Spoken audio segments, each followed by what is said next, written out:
আসসালামু আলাইকুম রহমতুল্লাহি ওবরকাতুহু। সম্মানিত দর্শক, আজকের যে বিষয়টি, সে বিষয়টি অত গুরুগম্ভীর কোনো বিষয় নয়। একেবারেই হালকা পাতলা একটা বিষয়। এই ভিডিওটি যখন আমি করছি, তখন সারা বিশ্ব উত্তাল। সবার মন খারাপ। অনেকের মধ্যে আতঙ্ক, অনেকের মধ্যে জিঘাংসা।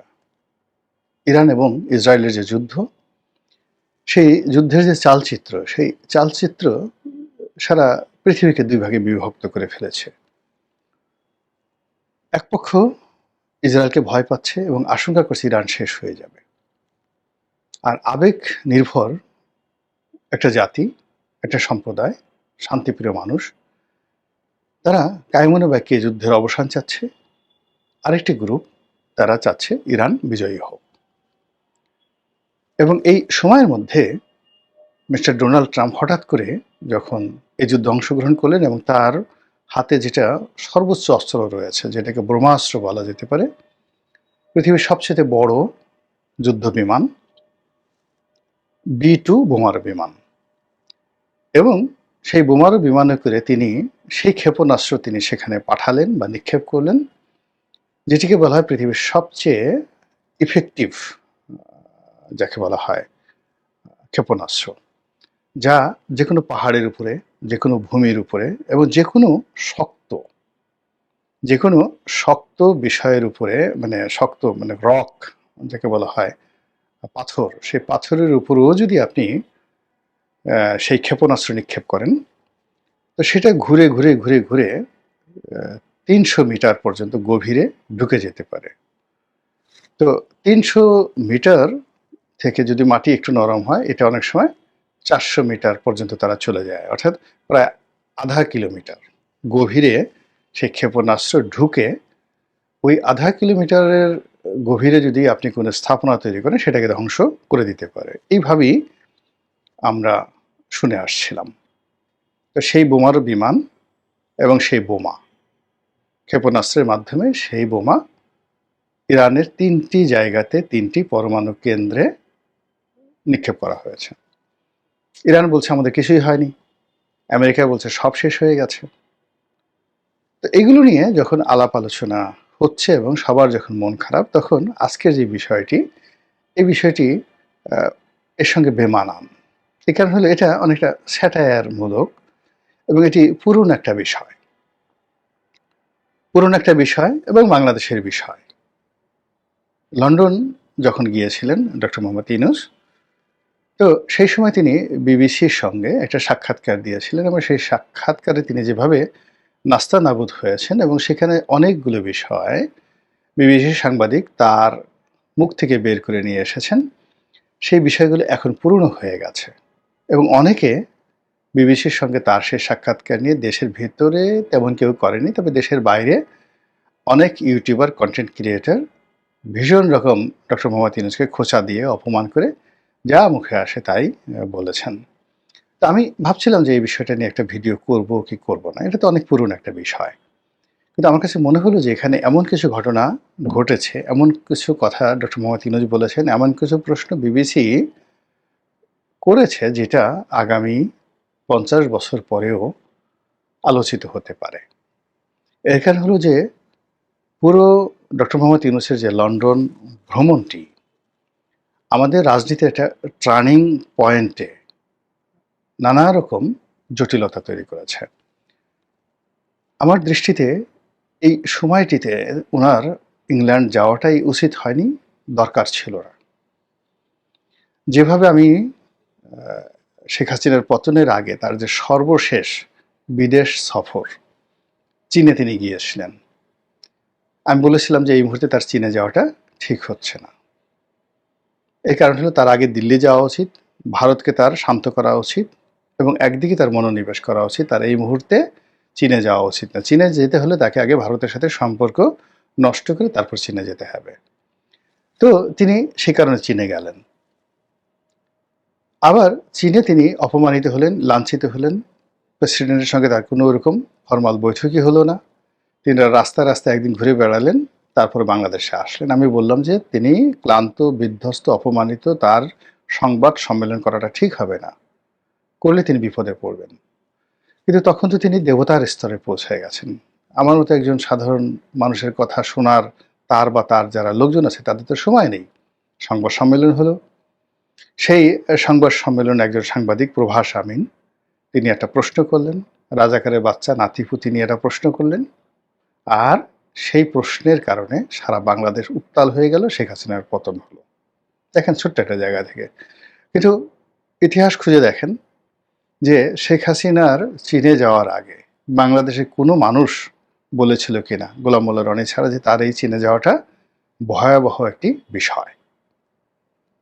তারপরে তিনি ফিরে আসার পরে ইজ দেয়ার এনিবডি কেউ বলেছিল যে তার যে পরাজয় চীনে ঘটেছে এটাকে ধামাচাপা দেওয়ার জন্য তার কয়েকদিন নীরব থাকা উচিত, সংবাদ সম্মেলন তিনি যে এসে মেলা মেলান অনুগত সাংবাদিকদেরকে নিয়ে এই মেলা মিলানোটা তার ঠিক হবে না, কিন্তু তিনি সেই কাজটি করেছিলেন। তো একইভাবে সারা বাংলাদেশের মানুষ এখন ডক্টর মোহাম্মদ ইউনূসের লন্ডন সফরে তিনি বিশাল কাজ করেছেন। সেই ব্রিটেনের যে রাজা পুরস্কার দিয়েছেন, এই পুরস্কার অমূল্য, এই পুরস্কার মহামূল্য। এই পুরস্কার পেয়ে তিনি নিজে ধন্য হয়েছেন, জাতিকে ধন্য করেছেন।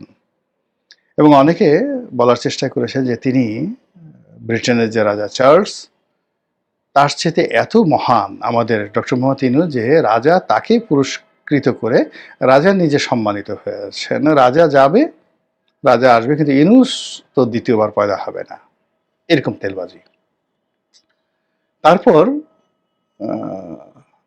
ডক্টর মোহাম্মদ ইউনূসের সঙ্গে তারেক রহমান সাহেবের বৈঠক, এটা নিয়ে দুই গ্রুপে, ইউনূস গ্রুপ ভার্সেস বিএনপি যারা লোকজন সমানে তালি বাজিয়ে যাচ্ছে। এর সাথে মেঘনা কাটার হতে পারে না।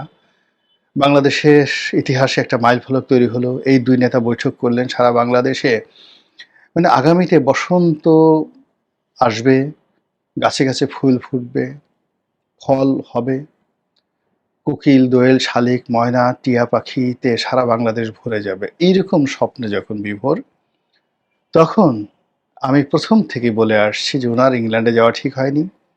২ নম্বর হলো ওনার এই তারেক রহমান সাহেবের সঙ্গে বৈঠকটা তার জন্য ক্ষতিকর হয়েছে, আর বিএনপির জন্য আরও বেশি ক্ষতিকর হয়েছে। উনি যাওয়ার আগে আমি ভিডিও করেছিলাম যে তারেক রহমান সাহেবের সাথে বৈঠক হলে বিপদ, আর মানে বৈঠক যদি না হয় তাহলে উভয় পক্ষের জন্য বিপদ, আর যদি মানে বৈঠক না হয় তাহলে মহাবিপদ। এইরকম একটা অবস্থা, মানে উভয় সংকটে উনি লন্ডনে না গেলে আর এই ওনার উভয় সংকটটা তৈরি হতো না, বিএনপির জন্য হতো না। আজকে যে মুখোমুখি অবস্থানে পৌঁছে গেছি রাজনৈতিক অবস্থা, ওনার সেই লন্ডন ভ্রমণ পরবর্তী সময়, এই সময়টিতে এই ঘটনা কখনো ঘটতো না। অনেক আগে বাংলাদেশ প্রতিদিন আওয়ামী লীগ জমানাতে একটা লেখা লিখেছিলাম, খুবই জনপ্রিয় একটা লেখা ছিল, হাতি কখন গু খায়। আপনারা কি বলতে পারেন যে বনের সবচেয়ে শক্তিশালী বৃহৎ প্রাণী তাকেও অবস্থায় পড়ে গু খেতে হয়? হাতি কখন গু খায় এটা নিয়ে একটা লেখা লিখেছিলাম। আমাদের রাজনীতিতে এখন এই সময়টিতে এমন ঘটনা ঘটে হচ্ছে যে অনেক বড় বড় মানুষকে, হাতির মতো বড় বড় মানুষকে গু খেতে হচ্ছে। এবং সেটা আমি নাম ধরে ধরে বললাম না, আপনারা যদি এই বিভিন্ন সময় কিছু দৃশ্য দেখেন এবং কিছু মানুষের মধ্যে, কিছু মানুষের সঙ্গে কিছু মানুষের হ্যান্ডশেক করা দেখেন, কিছু মানুষের সঙ্গে কিছু মানুষের পাশাপাশি বসা দেখেন, সেক্ষেত্রে সেই দৃশ্য দেখে আপনার মনে হবে একটা হাতি গু খাওয়া তাদের জন্য যতটা বিব্রতকর, অস্বাভাবিক, অবমাননাকর, তার চেয়ে অবমাননাকর ঘটনা প্রতিদিন এই নগর মহানগরীতে ঘটে যাচ্ছে এই উনি লন্ডন থেকে ফিরে আসার পর। তো যাই হোক, তো সেই কারণে আমার কাছে যেটা মনে হচ্ছে যে একটু দেরিতে হলেও ওনার এই লন্ডন ভ্রমণের যে দুটো অংশ, একটা হলো রাজার যে সাথে তার পুরস্কার গ্রহণ, এটা নিয়ে আমি টকশোতে বলেছি, টেলিভিশনে অসংখ্যবার, আমার এই চ্যানেলে বলেছি, আবার তারেক রহমান সাহেবের সঙ্গে তার বৈঠক নিয়ে টকশোতে বলেছি, চ্যানেলে বলেছি। ফলে এই বিষয়গুলো নিয়ে আর বলবো না। আমি শুধুমাত্র যেটা বলবো সেটা হলো বিশ্বের অন্যতম প্রভাবশালী মিডিয়া, সেই মিডিয়াতে ডক্টর মোহাম্মদ ইউনূসের যে সাক্ষাৎকার বিবিসির সঙ্গে, সেখানে বিবিসির সাংবাদিক তাকে যেভাবে রোস্ট করেছেন, আমরা যেটাকে নাস্তানাবুদ বলি, ইংরেজিতে রোস্ট বলা হয়।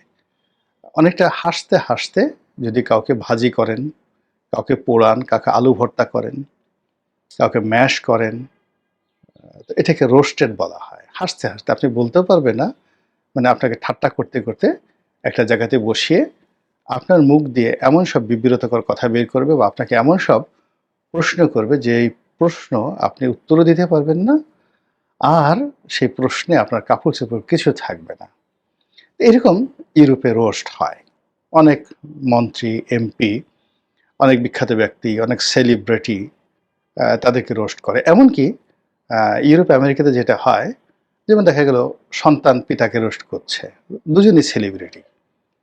তারপরে স্ত্রী স্বামীকে রোস্ট করছে। তো এই জিনিসগুলো হয়। যেমন দেখা গেল যে আপনারা সবাই তো প্রিয়াঙ্কা চোপড়াকে চিনেন। তো প্রিয়াঙ্কা চোপড়া তিনি নিক জোন্সকে বিয়ে করেছেন। জোনাস ব্রাদার, আমেরিকাতে শিল্প অঙ্গনে সাহিত্য কিন্তু খুব বিখ্যাত একটা পরিবার। তো এই পুরো পরিবারকে রোস্ট করার দায়িত্ব দেওয়া হলো একটা টিভি শোরুমে, মানে টিভির টক শোতে। তো প্রিয়াঙ্কা চোপড়া ভারতের মেয়ে, তিনি এই যে আমেরিকার একটা বিখ্যাত পরিবার এবং তার চেয়ে বয়সের ছোট তার স্বামী, কিন্তু তার ব্যক্তিত্ব, তার যে নেম ফেম, এটা আমেরিকার লোকজনই বুঝতে পারবেন যে এই পরিবারটি সেখানে কতটা প্রভাবশালী। তো যেভাবে স্ত্রী তার স্বামী এবং তার দেবরদেরকে যেভাবে রোস্ট করলেন, ওটা আপনি না দেখলে বুঝতে পারবেন না যে হিউমার কত উচ্চ পর্যায়ে হতে পারে। তো এখানে আসলে ডক্টর মোহাম্মদ ইউনূসকে যে রোস্ট করা হয়েছে, এখানে কোনো হিউমার করা হয়নি। মানে অনেকটা গজাল মেরে মেরে, মাথার উপর গজাল মেরে মেরে যদি কাউকে রোস্ট করা হয়, কারো শরীরের মধ্যে যদি ডাইরেক্ট একেবারে খুন্তা ঢুকে দেওয়া হয়। আপনাদের গ্রামে খুন্তা চিনেন, কোদাল চিনেন। তা আপনি ধরেন ধারালো তলোয়ার দিয়ে কাউকে খোঁচা দিলেন বা কাউকে আঘাত করলেন, বা খুব তীর দিয়ে, বিষাক্ত তীর দিয়ে দূর থেকে আপনি খুব নিখুঁতভাবে কারো কলিজার উপর আঘাত করলেন, তো সেটা যেমন হয় আপনি টের পাবেন না। বা আপনাকে যদি একেবারে খুব অত্যাধুনিক একটি অস্ত্র দিয়ে গুলি করা হলো, মাথার খুলি বের হয়ে গেছে, কিন্তু আপনি তারপর ২-৩ মিনিট টের পাবেন না যে আপনার মাথা ভিতর দিয়ে একটা গুলি চলে গেছে। কিন্তু আপনাকে যদি একটা কোদাল নিয়ে এসে কেউ একটা কোপ দিতে চায় এবং কোদাল দিয়ে একটা কোপ দেয়, মাথাটা ২ ভাগ হয়ে যায়, ওটা বীভৎস। বা আপনাকে একটা খুন্তা কবর খুঁড়ে, আমরা সেই এখন খুন্তা আছে কিনা জানি না, আমরা সেই ৭০-এর দশকের ৮০-র দশক গ্রামে যারা দেখেছি, খুন্তা এবং কোদাল এটা দুটি খুবই গুরুত্বপূর্ণ। গর্ত খোঁড়ার জন্য খুন্তা ব্যবহার করা হয়, তারপর সেই গর্তকে আরো বড় করার জন্য কোদাল ব্যবহৃত হয়। তো এরকম খুন্তা এবং কোদালের ব্যবহার। এরকম যদি কাউকে খুন্তা দিয়ে, কোদাল দিয়ে রোস্ট করা হয়, আঘাত করা হয়, তখন তার জন্য যে রকম একটা অসহ্য হয়ে যায়, তদ্রূপ ডক্টর মোহাম্মদ ইউনূসের সঙ্গে বিবিসি যে সাক্ষাৎকার, সেই সাক্ষাৎকারটি তার জন্য ওইরকম একটা বিব্রতকর পরিস্থিতি তৈরি করেছিল।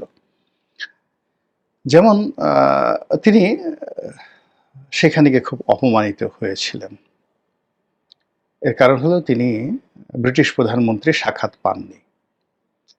তার জন্য খুব অস্বস্তিকর ছিল টিউলিপ সিদ্দিকীর একটা চিঠি, এবং তাকে যখন বারবার তিনি যেখানে টিউলিপ সিদ্দিকী একটা আসামি মনে করেন, একটা চোর মনে করেন, একটা চূর্ণী মনে করেন, এবং যাকে তার দুর্নীতি দমন কমিশন দিয়ে তিনি সাজা দিবেন, ধরে নিয়ে আসবেন, টিউলিপ সিদ্দিকী হাউমাউ করে কান্নাকাটি করবে।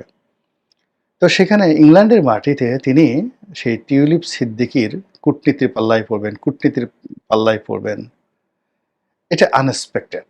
ফলে যখন বিবিসির সাংবাদিক তাকে টিউলিপ সিদ্দিকী সম্পর্কে প্রশ্ন করলো একাধিকবার, কেন টিউলিপ সিদ্দিকীর সঙ্গে বৈঠকে বসলেন না,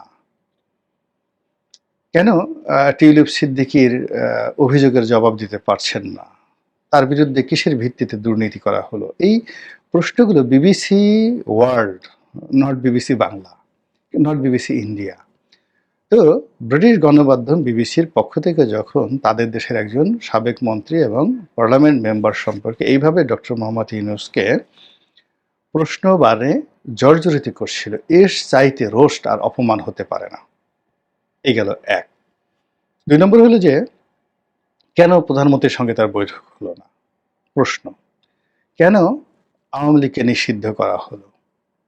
তো এই সমস্ত প্রশ্নগুলো ইংল্যান্ডের মাটিতে বসে ডক্টর মোহাম্মদ ইউনূসকে করা হবে, এটা ডক্টর মোহাম্মদ ইউনূস কল্পনাও করতে পারেননি। তিনি সবসময় যেভাবে খেলেন, ইকোনমিস্টের সাথে, নিউ ইয়র্ক টাইমসের সাথে, সিএনএন এর সাথে, আল জাজিরার সাথে, অন্যান্য যে সমস্ত বিশ্ব মিডিয়া আছে, বিবিসি সহ অনেকের সাথে তিনি বহুবার কথা বলেছেন এবং সবসময় তিনি দুই হাতে খেলেছেন এবং সাংবাদিকদেরকে তার মতো করে তিনি প্রশ্ন করার সুযোগ দিয়েছেন, উত্তর দিয়েছেন এবং পুরো বিষয়টি তার ফেভারে ছিল। কিন্তু এইবার তাকে রোস্টেড হতে হয়েছে, ভীত সন্ত্রস্ত হতে হয়েছে, বিব্রত হতে হয়েছে, বিমর্ষ হতে হয়েছে, অপমানিত এবং লাঞ্ছিত বোধ করতে হয়েছে। এখন এটার পরিণতি কি? এখানে একটা বিষয় হলো, বিশ্বের যে গণমাধ্যমগুলো আল জাজিরা, বিবিসি, তারা টার্গেট করে কারো পক্ষে নামে আর কারো বিপক্ষে নামে। যেমন ধরুন আল জাজিরা, তারা দীর্ঘদিন ধরে শেখ হাসিনার বিরুদ্ধে তারা নেমেছিল এবং শেখ হাসিনাকে ক্ষমতাচ্যুত করার পরেও এখন পর্যন্ত আওয়ামী লীগকে তারা ছাড়েনি। একইভাবে সিএনএন যদি কারো বিরুদ্ধে লাগে, একেবারে ওই শেষ সময়টা পর্যন্ত সেই মিডিয়াগুলো তাদেরকে আঘাত করতে থাকে। বাংলাদেশে একই অবস্থা। আপনি বাংলাদেশে ধরেন যদি প্রথম আলো, তারপর ডেইলি স্টার, তারা যেদিন থেকে প্রতিষ্ঠা হয়েছে সেই দিন থেকেই তারা তিনটি শ্রেণীকে ধ্বংস করছে। প্রথম শ্রেণী হলো যারা ইসলামাইজেশন মানে ধর্মকর্ম করে, এদেরকে জঙ্গি বানানো, এদেরকে উগ্র বানানো, এদের একটা এজেন্ডা। ধর্মহীনতা তৈরি করা এদের একটা এজেন্ডা। সেকেন্ড থিং হলো আওয়ামী লীগ, বিএনপি, এরা দুটো রাজনৈতিক দলই দুর্নীতিবাজ। তারেক রহমান হাওয়া ভবন, শেখ হাসিনা টাওয়া ভবন। জয়, তারেক, এই দুটো পরিবার মানে এদের দ্বারা কিছুই হবে না। এই দলে যারা মন্ত্রী আছে, এমপি আছে, সেটা বাবর হোক, সেটা বিপু হোক, নসরুল হামিদ বিপু, এই দলে রশিদুজ্জামান মিল্লাত মানে বিএনপির রশিদুজ্জামান মিল্লাত হোক বা টুকু হোক কিংবা আওয়ামী লীগের ওবায়দুল কাদের হোক, কোনো ম্যাটার করে না। এখানে নাসিরউদ্দিন পিন্টু যে মারা গেছে, সে পিন্টু হোক কিংবা জয়নাল হাজারি হোক, ডাজ নট ম্যাটার। ডেইলি স্টারের থিওরি হলো এই দুটো রাজনৈতিক দলের সম্ভাবনাময় যত রাজনৈতিক শক্তি আছে তাদেরকে পচিয়ে গলিয়ে আলু ভর্তা করে তাদের কবর রচনা করা, রাজনৈতিক কবর রচনা করা। সেখানে শামীম ওসমান বলেন, অন্যান্য যারা বলেন, মানে ডাজ নট ম্যাটার। তারা সেই যে কাজগুলো তারা শুরু করেছিল 1991 থেকে, সেই 91 না 1991, প্রথম আলো তখন 91-তে প্রতিষ্ঠিত হয়নি, ডেইলি স্টার হয়েছে। তো প্রথম আলো তখন ভোরের কাগজ ছিল। তো ভোরের কাগজ দিয়ে তারা যে শুরু করেছে সেটা প্রথম আলো যে গিয়ে সেটা রূপান্তরিত এবং আজ পর্যন্ত আবার এই এখন তারা হাওয়া ভবনকে খুঁজে পেয়েছে। তারা তারেক রহমান সাহেবের গাড়িকে খুঁজে পেয়েছে, যে ইংল্যান্ডে এত মানে এই গত 10 মাসের মধ্যে দুটো, একটা রেঞ্জ রোভার আর একটা হলো ল্যান্ড রোভার। এত দামি গাড়ি তারা পেলো কোথায়? এবং তাদের বিভিন্ন যে সোর্স আছে সেই সোর্সের মুখ দিয়ে তারা এই কথাগুলো বলাচ্ছে। তারা সরাসরি বলছে না, তাদের অনেক এজেন্ট আছে, তাদেরকে দিয়ে বলাচ্ছে। তো বলি এখন পরে যখন তারা ধরবে তখন দেখবেন তারেক রহমান সাহেবের আর ইমেজ থাকবে না। তারা রশিদুজ্জামান মিল্লাতকে ধরেছে যে এই লোক সিঙ্গাপুরে গিয়ে আবার এই জমানাতে তারা এই কাদের সাথে বসছে, এইরকম মানে বিএনপিকে এই জমানাতে এসে যা যা পচানোর দরকার পুরো কাজটা বাংলাদেশে যারা সাংবাদিক মহল তারা কিন্তু শুরু করে দিয়েছে এদের নেতৃত্বে। তদ্রূপ বিবিসিরও একই অবস্থা। বিবিসি যদি কারো পক্ষে নামে শেষ পর্যন্ত তার পক্ষে থাকে, যেমন বাংলাদেশের যে বিবিসি বাংলা আছে আর ভারতের যে বিবিসি ইন্ডিয়া রয়েছে, এরা নরেন্দ্র মোদীর লোক আর বাংলাদেশে শেখ হাসিনার লোক। আপনি মরে গেলেও আপনি এই দুটো প্রতিষ্ঠানকে এর বাইরে নিতে পারবেন না, বিজেপি এবং আওয়ামী লীগের বাইরে নিতে পারবেন না। তো সেই আছর কি বিবিসি লন্ডনে পড়লো, বিবিসি যেটা গ্লোবাল সার্ভিস তাতে পড়লো, আমি বলতে পারি না। কিন্তু বাস্তবতা হলো যে এই যে ডক্টর মোহাম্মদ ইউনূসের বিরুদ্ধে বিবিসি যে নামলো, বিবিসি লন্ডন, সেটা কিন্তু বিবিসি ভারত এবং বাংলাদেশ, বিবিসি বাংলা তারা ওন করবে। এবং এখানে বিবিসি বাংলায় চাকরি করতো আকবরকে সেখানে লন্ডনে খুব বড় দায়িত্ব দেওয়া হয়েছে, সিনিয়র সচিবের মর্যাদায় দেওয়ার জন্য। কিন্তু এটা বিবিসিতে সে কিছুই করতে পারবে না। সে বরং এই যে বিবিসির লোকরা হয়তো দাওয়াত করে এনে আকবর যে কাজটা করেছে, তাকে ইন্টারভিউ করার চেষ্টা করেছে, এতে আরও তাকে ডুবিয়ে দিয়েছে। এবং এই যে বিবিসি তার বিরুদ্ধে লাগলো, তার সরকারের বিরুদ্ধে লাগলো, এটা চলতে থাকবে। এবং এই ঘটনার সঙ্গে মানে বিবিসিকে ইনভাইট করে আনার পেছনে হয়তো ডক্টর মোহাম্মদ ইউনূস এবং তার যারা লোকজন রয়েছে তাদের একটা ভূমিকা আছে, কিন্তু এই পেছনে যে টিউলিপ সিদ্দিকী, শেখ হাসিনা, তার যারা লোকজন, এমনকি নরেন্দ্র মোদীর যারা লোকজন রয়েছে, যেটাকে বলা হয় গদি মিডিয়া ইন্ডিয়াতে, বিবিসি ইন্ডিয়া এবং বিবিসি বাংলা, তারা যে এটা খেলে দিয়েছে এবং তারা যে পুরো এই বিশ্ব মিডিয়াটিকে ডক্টর মোহাম্মদ ইউনূসের বিরুদ্ধে দাঁড় করিয়ে দিয়েছে। ফলে এই প্রতিষ্ঠানটিও সেই আল জাজিরা যেভাবে শেখ হাসিনার বিরুদ্ধে কাজ করেছে, বিবিসিও আগামীতে ডক্টর মোহাম্মদ ইউনূস এবং তার প্রতিষ্ঠান গ্রামীণ ব্যাংক, গ্রামীণ ফোন, গ্রামীণ যা কিছু আছে সব কিছুর বিরুদ্ধে কীভাবে কাজ করে শুধু দেখেন এবং তারপরে আমাকে বলবেন। আল্লাহ আমাদের সবাইকে হেদায়েত দান করুন এবং হেফাজত করুন। আসসালামু আলাইকুম ওয়া রাহমাতুল্লাহি ওয়া বারাকাতুহু।